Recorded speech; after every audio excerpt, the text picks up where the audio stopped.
sans langue de bois, directement, à des questions que j'invite à être aussi claires, précises et générales. On l'a dit tout à l'heure, on n'est pas là pour parler de ces dossiers individuels, ils ne pourront pas vous y répondre. Après, éventuellement, vous pouvez évidemment discuter avec telle ou telle personne et lui remettre un papier, un dossier ou votre numéro de téléphone si vous le souhaitez, et ça c'est après. Pour le moment, c'est plutôt des questions générales qui regroupent toutes celles qui nous sont remontées. Alors, mesdames, messieurs les intervenants, merci d'abord de votre présence, de votre participation. On a le plaisir et l'honneur d'accueillir Marie-Christine, je le dis dans cet ordre-là, n'y voyez pas un ordre protocolaire quelconque, Marie-Christine Verdier-Jouglas, qui est la nouvelle directrice générale de l'ONAC-VG. J'insiste sur le VG, il est important. Qui a été auparavant députée. Nous accueillons à côté d'elle Françoise Dumas, qui est la présidente de la Commission nationale pour l'indemnisation et la réparation des préjudices subis par les harkis, qui était avant présidée par Jean-Marie Bockel, avec lequel on a travaillé, qu'on a eu le plaisir d'accueillir. Et Françoise Dumas, j'ai eu l'honneur de la rencontrer quand j'ai été auditionné pour la loi. Vous étiez à ce moment-là députée et présidente de la Commission de la Défense. Merci Madame Dumas d'être avec nous.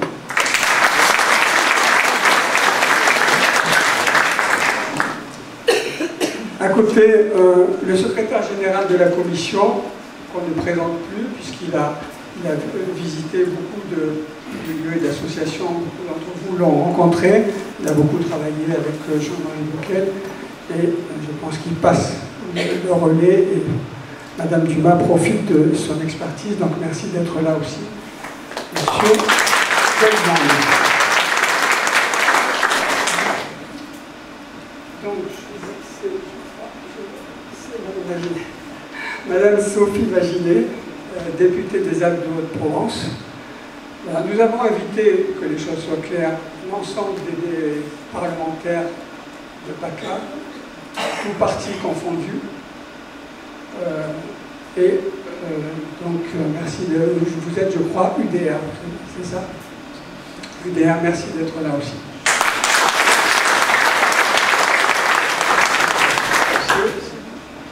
Brigitte Deveza, qui est à l'extrême gauche, mais sur la table seulement. Et qui est sénatrice, que vous connaissez bien aussi dans les Vosges-du-Rhône, puisqu'elle participe à un certain nombre de manifestations. Merci d'être là. Je ne sais pas si Mohamed, je ne sais pas si j'ai eu le temps d'envoyer le lien Tips pour Zaya Hamdan. Zaya Hamdan.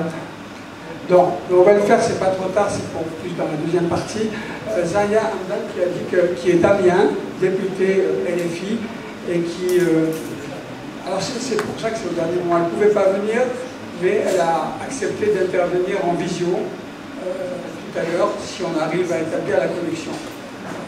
Zaya Hamdan a aussi une particularité, elle a été élue députée, évidemment, en tant que citoyenne française à part entière, pour défendre les intérêts de tous ses électeurs d'Amiens.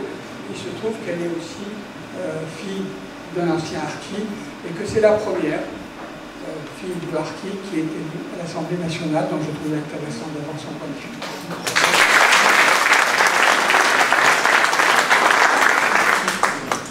Voilà, pour commencer, je l'ai dit tout à l'heure, on va poser des questions générales qui en fait regroupent vos questions individuelles. Puisqu'on a fait une petite enquête, 176 personnes ont répondu. Voilà, je vais chercher. Mohamed, tu veux venir ici? Non. Mais Mohamed était toujours très discret. Moi, j'avais être très bien aussi. Oui, je comprends.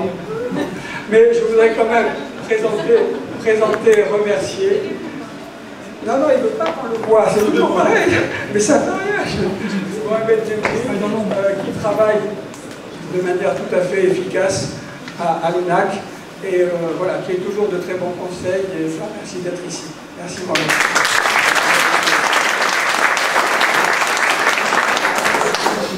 Voilà, donc je disais, on a demandé à nos adhérents, au fond, quelles étaient les questions ou les remarques qu'ils aimeraient faire parvenir à nos interlocuteurs. On a eu 176 réponses. Alors, beaucoup expriment de l'agacement, de la colère, même parfois, devant des retards, devant des erreurs dans le traitement des dossiers. Donc, on va vous dire quels sont un peu ces agacements qui s'expriment et voir si vous pouvez répondre sur l'origine de ces sources de frustration, mais surtout, qu'est-ce qu'on peut faire pour les faire disparaître. Sachant aussi que, bon, sociologue de formation, je ne vais pas faire comme les journalistes et de parler que, considérer que les 176 messages représentent la totalité de ce que pense l'Arki, parce que souvent, on s'agace, et c'est normal, contre les trains qui n'arrivent pas à l'heure. Il ne faut pas oublier quand même que 90% des trains arrivent à l'heure. Alors ça ne veut pas dire qu'il faut accepter ceux qui n'arrivent pas à l'heure, et c'est pour ça qu'on va vous poser des questions difficiles, mais il faut toujours garder à l'esprit quand même que, voilà, aussi le côté positif de ce qui est fait. Alors, donc en fait, les réponses, je l'ai dit tout à l'heure, elles se classent en plusieurs catégories, et donc c'est autant de questions. La première, on le voit bien, oui c'est vrai,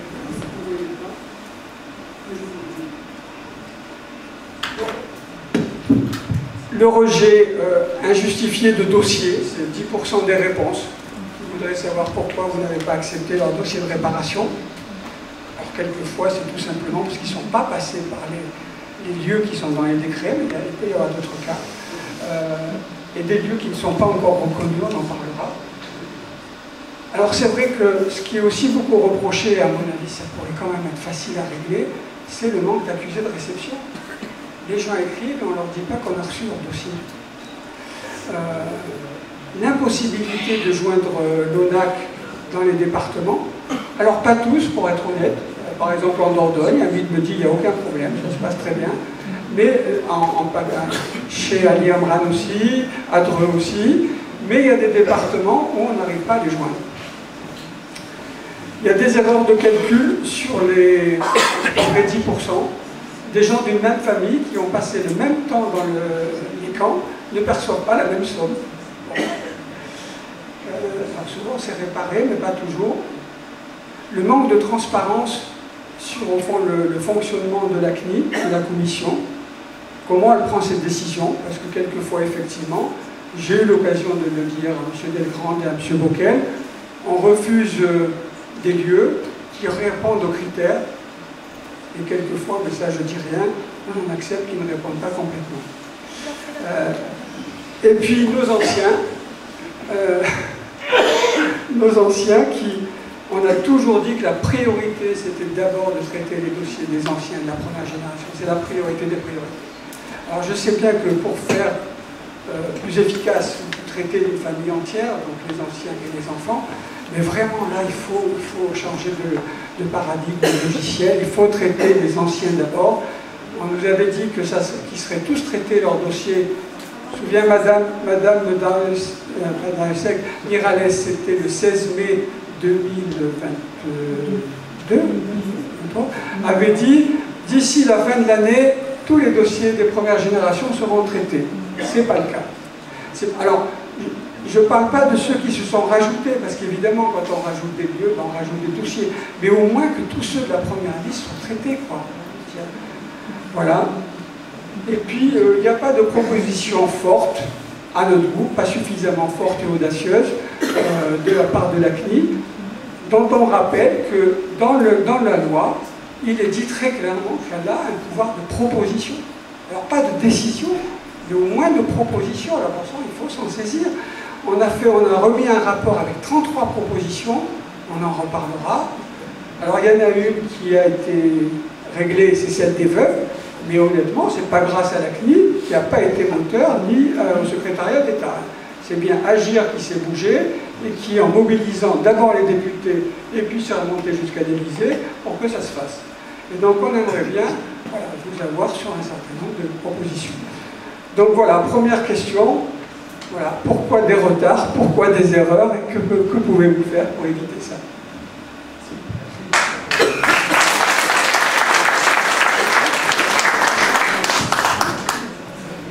Est-ce que c'est bon, vous m'entendez? Déjà, bonjour à toutes et à tous, et soyez assurés que je suis ravie d'être ici aujourd'hui. Je l'avais promis à votre président. J'aime bien tenir mes engagements, donc je suis là et on discutait, je ne sais plus avec qui dehors, qui me disait vous allez avoir des questions et tout ça, mais j'ai dit mais si je ne veux pas répondre à des questions, je ne viens pas.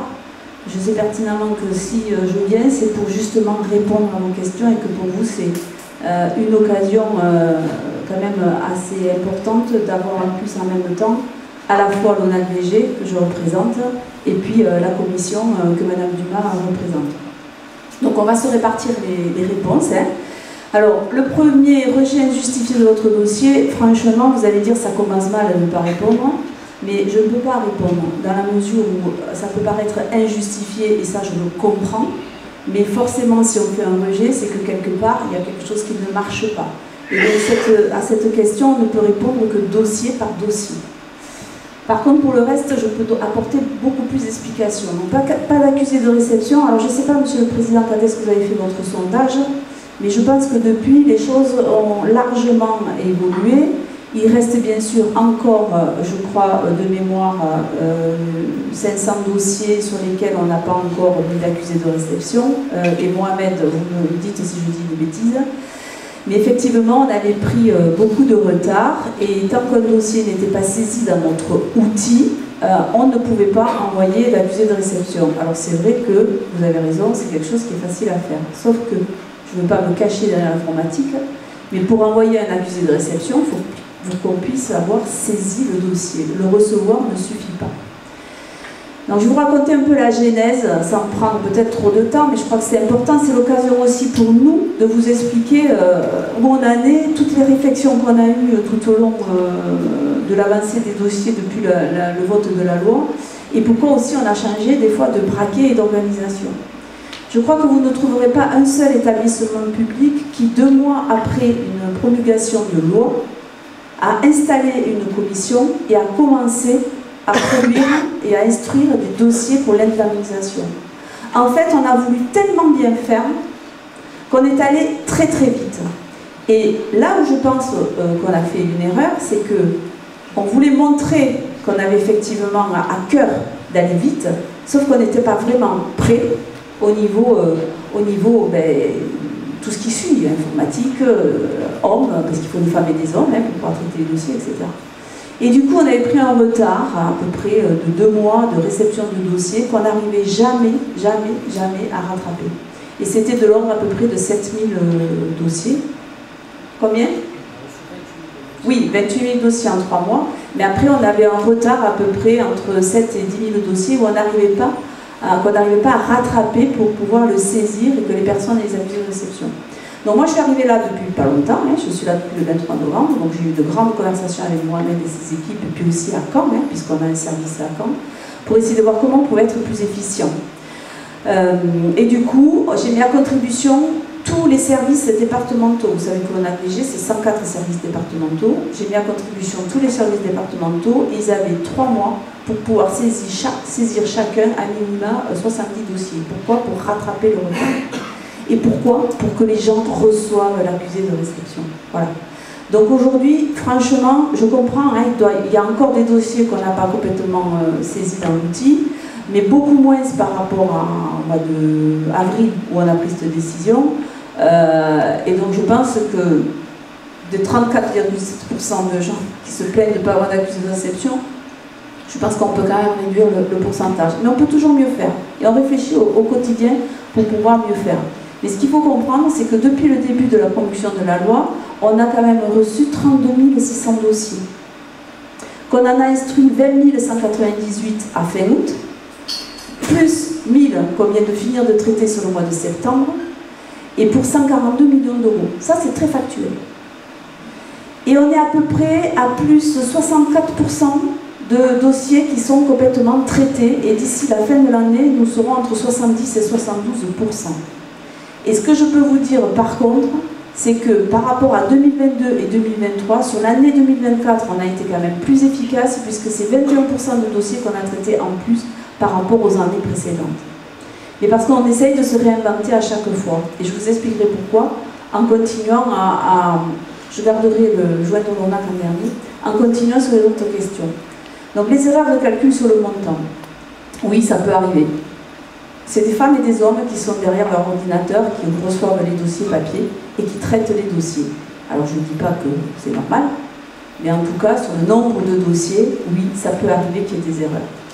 Après, quand vous dites sur une même famille, on ne comprend pas, c'est parce qu'on a changé de braquet. Pourquoi? Parce que ça rejoint la question par rapport à nos anciens. Je m'explique. Au début, dans une logique, quand on traitait un dossier, on regardait si la famille était concernée et du coup, on voulait traiter la globalité. Pour éviter justement des erreurs, puisqu'on traitait la famille en même temps. Sauf qu'en faisant ça, forcément, on lésait les premières générations, puisque quand on traite toute une famille, on traite moins de première génération. Donc au bout d'un moment, grâce aussi aux interpellations des associations dont la vôtre, on a dit c'est pas possible, il faut changer. Donc du coup, qu'est-ce qu'on fait? On a isolé toutes les premières générations, qu'on traite maintenant en priorité, et il ne nous reste plus beaucoup de dossiers de première génération à traiter. Mais de fait, on ne traite pas la famille. Et en ne traitant pas la famille, comme c'est traité à part, oui, il peut y avoir des erreurs de calcul. Je ne dis pas que c'est bien, j'explique pourquoi c'est possible. Et aujourd'hui, comme on a rattrapé le retard au niveau de l'instruction, on repart sur un traitement global sur la famille pour justement être plus juste et plus cohérent.